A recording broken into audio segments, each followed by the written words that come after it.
Olá pessoal, tudo bem? Hoje nós vamos falar sobre os estilos de aprendizagem. Será que há alunos que aprendem de uma maneira, outros alunos aprendem de outra? Há muita diferença na maneira como cada aluno aprende, cada aluna aprende? Vamos ver algumas afirmações e aí você diz se elas são falsas ou se são verdadeiras. O que você acha? Cada criança aprende de um jeito diferente. E aí? E essa afirmação então? A maneira que cada pessoa aprende é essencialmente visual, auditiva ou sinestésica. Cada pessoa aprende de uma maneira mais visual, ou então mais auditiva, ou então mais sinestésica. O que você acha? A terceira afirmação: alunos aprendem melhor quando ensinados de acordo com os seus estilos cognitivos. Alunos visuais aprendem melhor se apresentados para os conteúdos de uma forma visual e assim por diante. O que você acha? Verdadeiro ou falso? Pois bem, se você respondeu verdadeiro, deve ter se surpreendido que, na verdade, foi considerado a resposta certa como falsa. Mas você está junto com a maioria das professoras, dos professores do Brasil e do mundo que de fato acham que existem estilos de aprendizagem, que as pessoas aprendem de uma forma diferente entre si. No entanto, a psicologia cognitiva e a educação baseada em evidência, aquela que foca o ensino e aprendizagem baseado no que existe de concreto das pesquisas científicas, mostra que isso não é muito bem realidade. Ah, esse equívoco é muito comum porque isso está bastante difundido. É um senso comum acreditar que nós somos, por exemplo, visuais, auditivos e sinestésicos. Vou mostrar para vocês algumas imagens que encontrei procurando rapidamente sobre estilos de aprendizagem ou estilos cognitivos na internet. E uma das mais comuns é essa que a gente pode ser visual, auditivo e sinestésico. A ideia é bem interessante e ela é bem tentadora para a gente acreditar dessa forma, porque ela até parece fazer um certo sentido. Veja, por exemplo, as pessoas visuais elas preferem usar simbolismos diferentes para formatos e cores, gostam de desenhar. Essas pessoas elas têm como palavra-chave formatos diferentes, espaço, gráficos, diagramas, mapas. Elas são pessoas que depois são das artes, da arquitetura, fotografia, filmagem, design, navegação. Pessoas que falam coisas como eu não consigo visualizar isso, eu nunca esqueço um rosto. E elas aprenderiam melhor usando imagens, cores, organizando tudo espacialmente, usando mapas mentais, sublinhando, grifando, enquanto que pessoas auditivas prefeririam informações faladas e usa perguntas como parte importante do aprendizado. Elas ouvem, discutem, falam, conversam, questionam. Elas são músicos, compositores, cantores. Elas costumam falar: isso é música para meus ouvidos, isso não soa muito bem, fale mais sobre isso. E para aprender, elas usariam mais músicas, rimas, gravações, sons acrósticos, estudam em voz alta. E pessoas, enfim, que seriam mais corporais, sinestésicas, elas são pessoas que preferem vivenciar os conceitos na prática, aplicar as realidades, as atividades na vida real. Gostam de envolver o toque físico nos seus afazeres. Então, são pessoas focadas nos sentidos, exercícios, atividades práticas, exemplos, tentativas. São pessoas que trabalham com trabalhos mecânicos, esportes, dança, trabalhos manuais e falariam coisas como: não vamos perder o contato, isso me cheira mal, sinto que deveria fazer isso. E para aprender, elas fazem visita de campo, usam o toque, fazem movimentos, usam exemplos reais. Enfim, essa seria uma teoria básica dos canais de comunicação. Né? De onde vem isso? Há várias abordagens que trabalham com isso. Uma delas é uma pseudociência, né? que, como toda pseudociência, usa a terminologia científica, mas não tem muito embasamento, que é a programação neurolinguística, a PNL. Por que ela é uma pseudociência?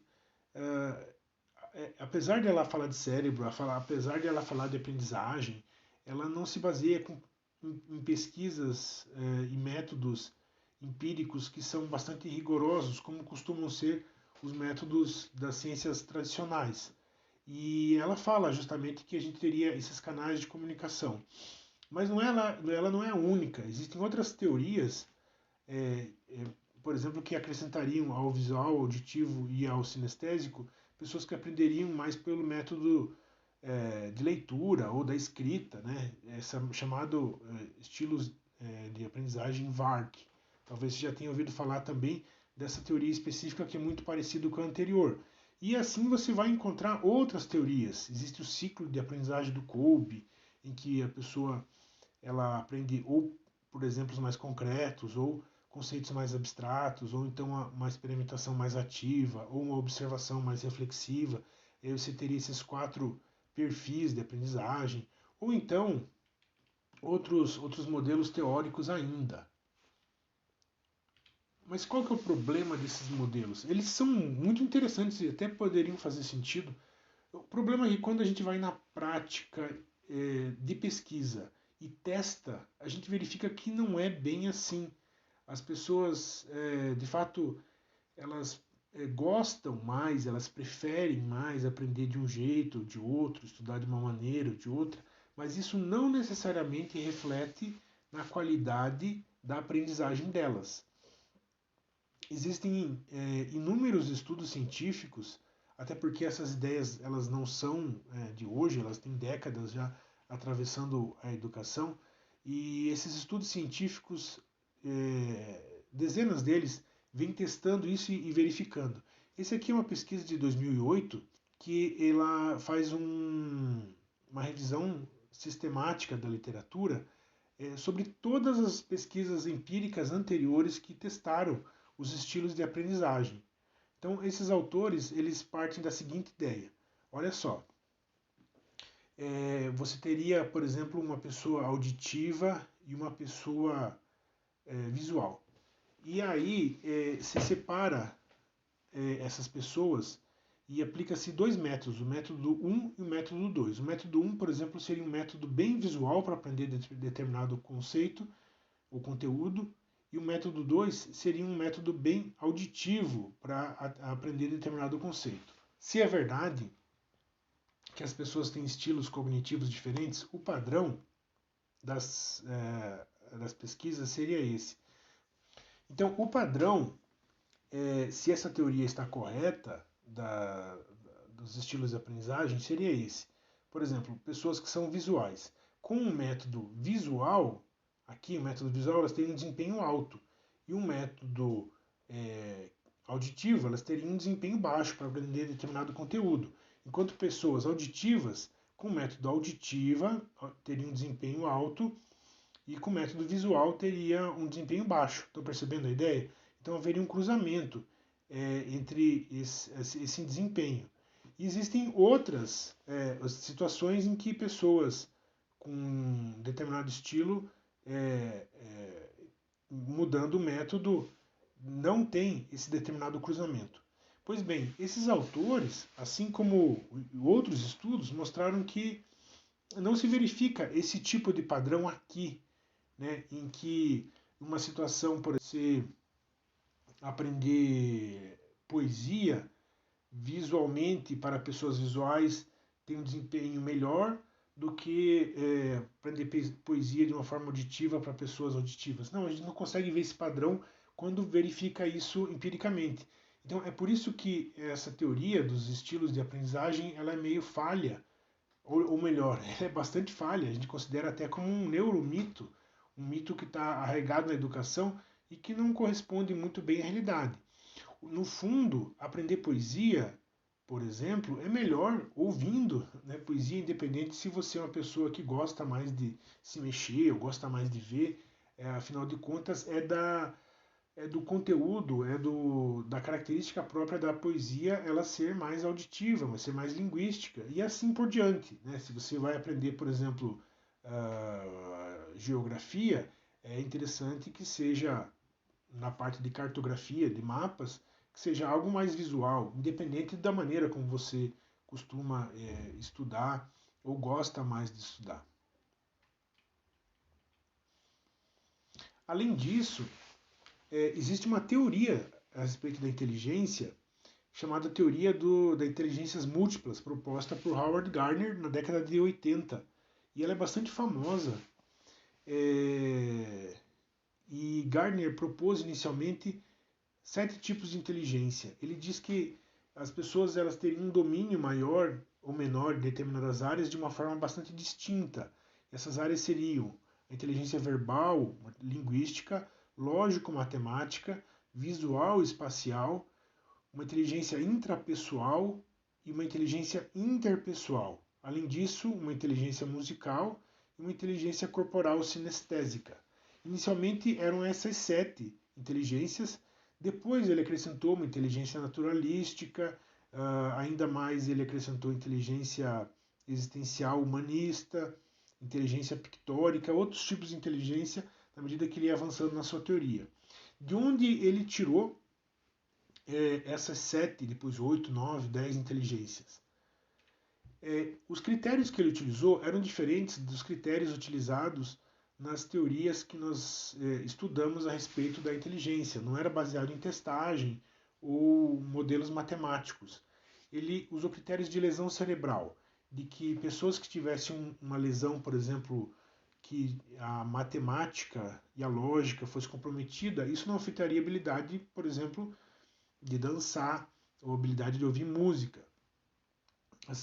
Casos savant, antigamente chamado de idiota savant, que são pessoas que têm altas habilidades, no entanto, têm uma deficiência grande em outras áreas. Então, por exemplo, o caso de transtorno de espectro autista bastante severos, né, para habilidades sociais, por exemplo, no entanto, tem uma habilidade de desenho, uma habilidade de memória fantástica. E aí ele diria que existem savants em cada tipo de inteligências. Operações centrais identificáveis. Então, na lógico-matemática, você tem as operações matemáticas. Na corporal sinestésica, você tem os movimentos. Na música, você tem as características musicais.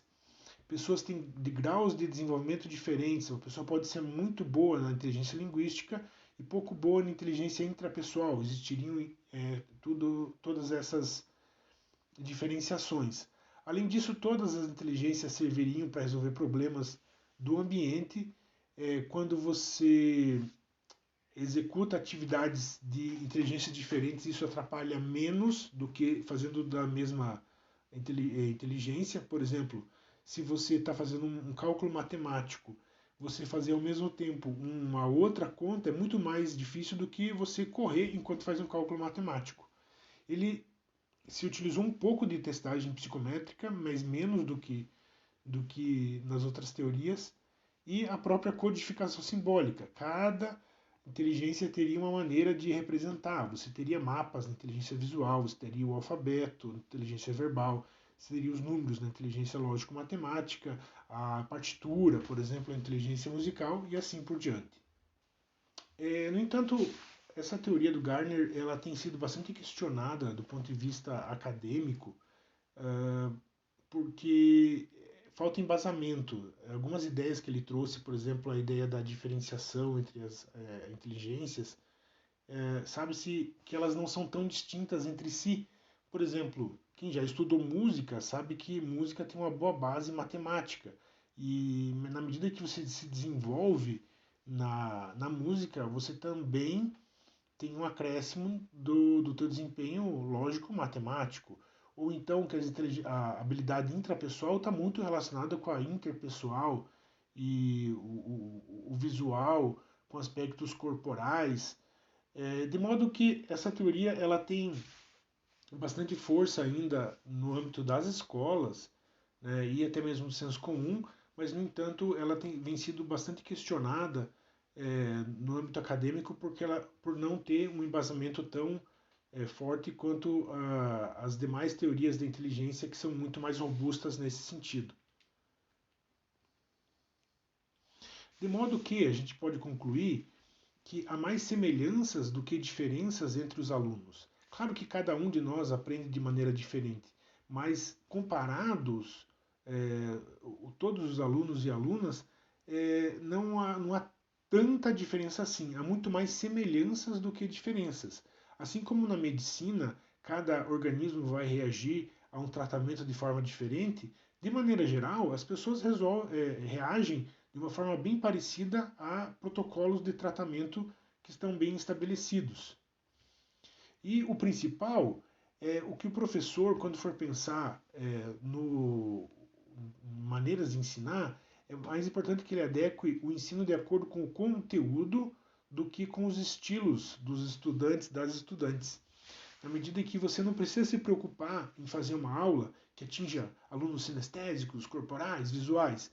É muito mais é, próspero se você caprichar em aspectos visuais quando o teu conteúdo envolver aspectos visuais, como por exemplo uma aula de geografia, quando você vai estar trabalhando um mapa, por exemplo, do que do que, por exemplo, querer trabalhar isso de forma auditiva, que é muito mais difícil.